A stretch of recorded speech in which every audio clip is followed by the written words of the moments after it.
và cài chặt dây an toàn. Quý khách lưu ý không lấy áo phao ra khỏi vị trí khi không có thông báo của tiếp viên. Xin cảm ơn.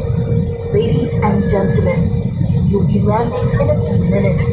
Once again, please check that your seatbelt is firmly fastened.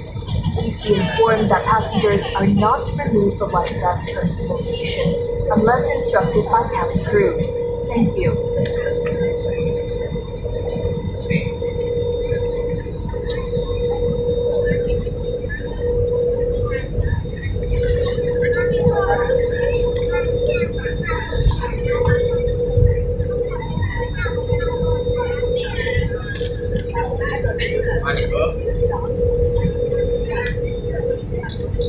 Bắn phẳng lên và bắn sông nước to nguy hiểm nhỉ. Sông Sài Gòn ấy. À, Sông này đi qua thành phố qua Quận Lách này.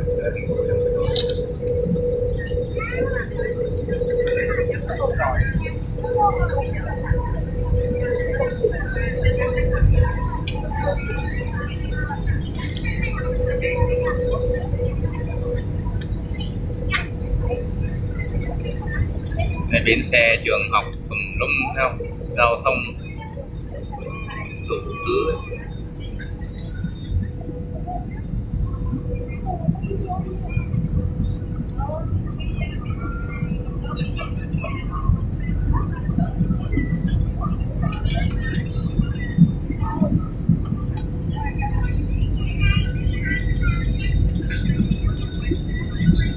an toàn à? Thế này là an toàn à? An toàn rồi. Đâu có gì cũng không sao.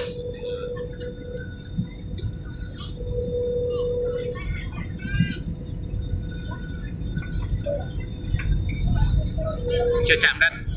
Chưa. Bắt đầu chạm vào đấy. Chạm vào đấy. Chạm rồi. Ủa, xong.